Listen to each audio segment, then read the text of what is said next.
started in the desert, now we're in the mountains. And these bikes can do everything. They're very versatile. More and more, every time we go on one of these rides, how versatile these things are. It's quit looking down, you quit realizing you were on a fat bike, and then you just were experiencing, the extra grip and traction that the bigger tires. But you didn't design a snow bike.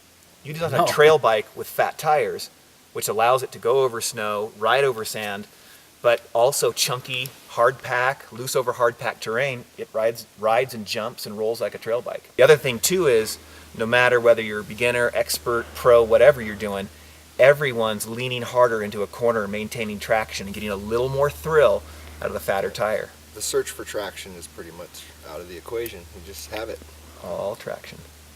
You think back at the beginning of mountain biking, the pioneer guys out there with their huge 2-inch tires, and their perception was road bikes or cyclocross bike. And now we're going from 2 1/4, 2.3, 2.35s, whatever's, all the way up to 4s, 4.8s on the front on some of these bikes, and we're experiencing that same kind of revelation. And the advantage with the King Khan, of course, besides the fat tire, is we've got our super efficient DW Link, and it rides and tracks as well as any other Turner trail bike. The efficiency of the suspension makes the additional rolling weight, much more, I don't know what you want to call it. Tolerable. It's tolerable. Like, we're not getting much movement at all, and when you're trying to roll these bigger tires, I think it's really important to have as efficient rear suspension as possible. So too, with the hardtail fat bikes and the low tire pressure, you get a bouncy wobbly effect. And while the suspension is designed to soak up bumps and maintain traction, it also offsets some of that bouncy effect that you get from a hardtail. Just bomb stuff, and that you normally be kind of like afraid of. Oh, I don't know about that, and you just Straight through. solid. You're not afraid of anything. Not afraid, yeah.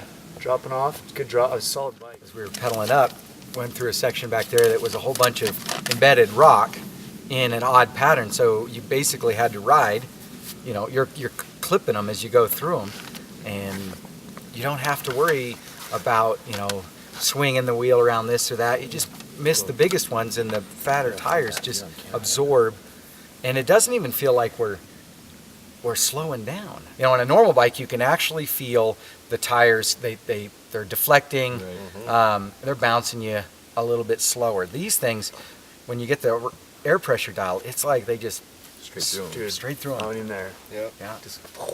Well, as we found out, like last night after our ride in the desert, we were coming back after dark on those sandy roads with washboards.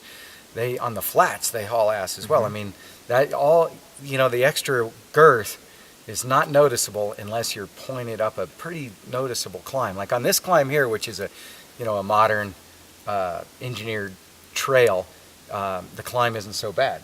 But you get on a really, steep pitch, an old stool, like a deer trail or something. That's when you notice the weight. But you have the traction. That's the thing.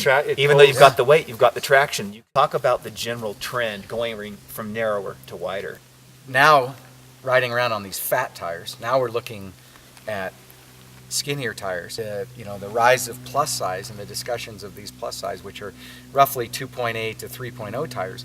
I think that these bikes, they're going to get that more traction is more fun.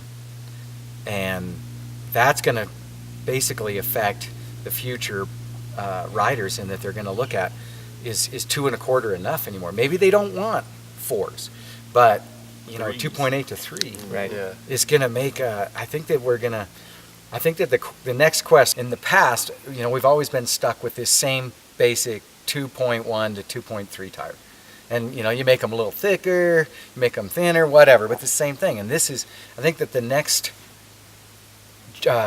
wave of thinking isn't more travel, isn't going to be, more sophisticated suspension. It's going to be how much traction do we actually have to use all this technology.